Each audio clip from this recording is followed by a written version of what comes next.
Today, President Biden has issued an executive order that bans all new oil and gas drilling in the Gulf of Mexico and on other public lands throughout the United States. Now look, I'm not going to bubble wrap this. This is bad. This is really bad.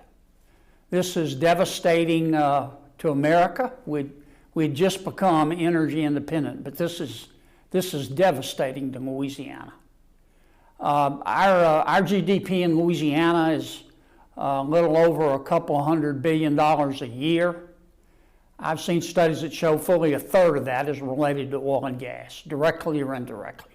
This is not just going to impact oil and gas jobs and families. This is going to hurt petrochemical. It's going to hurt our refineries. This is going to cause people to leave our state. If we lose all these jobs and people leave, the average age in Louisiana is going to be deceased. I'm very upset. And I want to ask all of my colleagues, my Democratic colleagues in Louisiana, in the legislature, at local government, state government, to please call President Biden, call the White House, let them understand how much this is going to hurt Louisiana families. And it's not just Louisiana, it's New Mexico, which is a primarily Democratic state. It's going to hurt Alaska. I mean, this is just, I can't imagine anything right now in the middle of a coronavirus when our economy is shut down.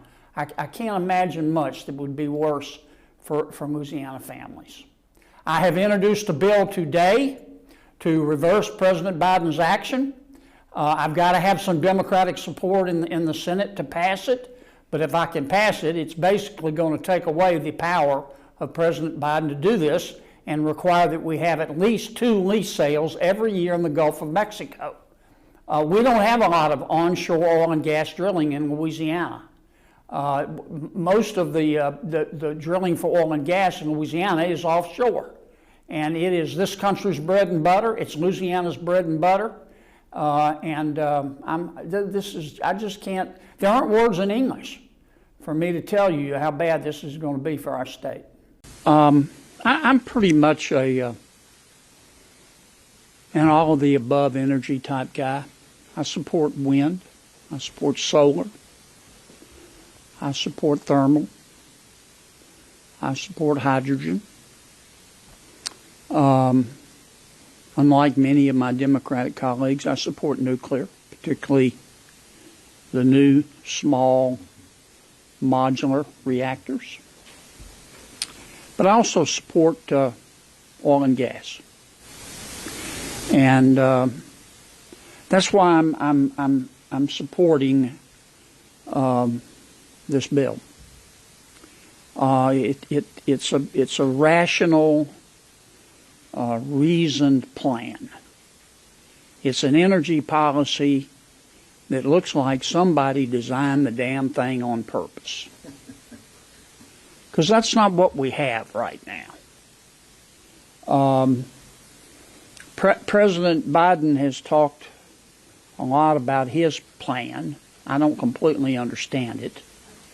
As best I can tell, he wants us at some undetermined time in the future to be able to produce our energy without nuclear, without oil, and without natural gas, and certainly without coal.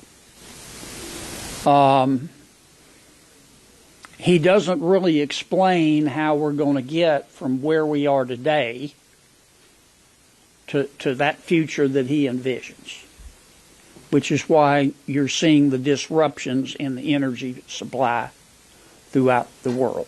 Short term, as best I can tell, President Biden and Secretary Kerry's plan is let's don't produce our own fossil fuels. Even though the American economy, the greatest economy in all of human history, gets 80% of its energy from fossil fuels. He wants to end that abruptly. He doesn't want us to produce our own fossil fuels. He wants us to buy natural gas and oil from other countries and basically give countries that hate us more money so they'll have weapons. They can buy weapons to try to kill us. And that didn't make any sense to me.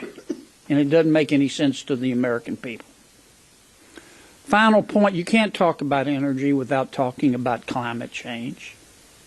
The climate is changing. It's changing in my state. Our sea levels are going up about a foot a century. There are a multitude of reasons for it. We need to address it. But I see, and I think these colleagues of mine see, the changes in our climate as a discrete scientific problem.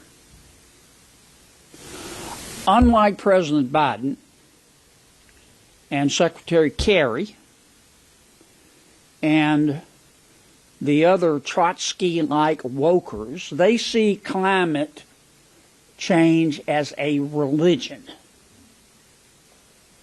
And you can't talk about it unless you follow their dogma. It's much like their new critical race theory. And it's not popular with the American people, and it's not going to solve the problems that we face in terms of the changes that are taking place in our climate. This plan will.